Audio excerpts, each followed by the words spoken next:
हम विपक्ष के किसी भी सुझाव का स्वागत करते हैं, परंतु वह रचनात्मक, सार्थक और तथ्यात्मक होना चाहिए। वैसे राहुल गांधी जी ने जो आज जो कुछ कहा है उसमें कुछ भी नया नहीं है। वो उन्होंने अपनी सहज प्रवृत्ति यानी फितरत के हिसाब से बगैर अध्ययन किए, बगैर विषयों की जानकारी लिए हुए प्रेस के सम्मुख आने की अपनी पुरानी आदत के हिसाब से किया है। उन्होंने कहा है कि पारदर्शिता नहीं है, तो मैं याद दिलाना चाहता हूं, प्रधानमंत्री जी निरंतर विपक्ष के नेताओं से, सभी राज्यों के मुख्यमंत्रियों से संवाद में हैं। उन्होंने विशेषज्ञों के साथ, डॉक्टरों के साथ, मीडिया कर्मियों के साथ, खेल के लोगों के साथ, धार्मिक नेताओं के साथ, सभी के साथ विचार विमर्श किया है और कितने समन्वय के साथ कार्य हो रहा है इसका उदाहरण यह है कि लॉकडाउन 2 की जब शुरुआत हुई तो उससे केंद्र सरकार की घोषणा से पहले 4 राज्यों ने घोषणा कर दी थी। वो 4 राज्य कौन थे? पंजाब, महाराष्ट्र, उड़ीसा और तेलंगाना।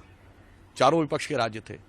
फिर भी यदि उन्होंने जो कहा है, प्रत्यक्ष लाभ हस्तांतरण के द्वारा सरकार जिस बेहतरीन तरीके के साथ कार्य कर रही है, स्वयं जिनसे उन्होंने संवाद किया, अभिजीत बनर्जी जी ने किस प्रकार से उसका स्वागत किया।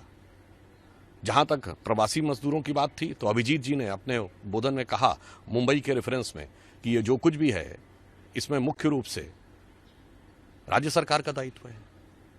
पैकेज की बात कही, 1,70,000 करोड़ का पैकेज पहले दिया जा चुका है। जिन लोगों के पास राशन कार्ड नहीं है उनको भी खाद्यान्न सुनिश्चित किया जा रहा है। इतना ही नहीं, यदि आप देखें तो 3 महीने के लिए उज्ज्वला सिलेंडर भी मुफ्त में देने का विचार चल रहा है, विचार कर दिया गया है।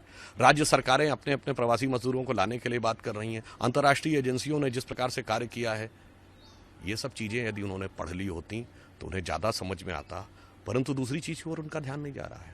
इस समय हम चीन के बाद भारत दुनिया का सबसे बड़ा देश है। हमारे यहाँ आज भी 30% लोग गरीबी की रेखा से नीचे हैं। 2/3 जनसंख्या गाँवों में रह रही है। 27% लोग निरक्षर हैं। इसके बावजूद हम एकमात्र ऐसे देश हैं जहां सुरक्षा कर्मियों पे और स्वास्थ्य कर्मियों पे हमले हो रहे हैं, जिसके लिए हमें अध्यादेश लाना पड़ रहा है। इसके बावजूद यहां सांप्रदायिक राजनीति हो रही, सरकार के खिलाफ अंतर्राष्ट्रीय मंचों में जाने का प्रयास किया जा रहा है। इसलिए मैं कहना चाहूंगा कि कांग्रेस के यह अर्धशतक के निकट पहुंच रहे चिर युवा नेता को अब कम से कम थोड़ा परिपक्व और व्यवहारिक हो जाना चाहिए, क्योंकि यह संकट भारत के ही नहीं, मनुष्य जाति के ज्ञात इतिहास का सबसे व्यापक और विराट संकट है। इसके लिए व्यापक और विराट सोच की आवश्यकता है, जो प्रधानमंत्री श्री नरेंद्र मोदी जी ने प्रदर्शित की है। आज की स्थिति ऐसी है, मान लीजिए मध्याह्न के सूर्य को राहु ने ग्रस लिया हो और अंधकार छा गया हो।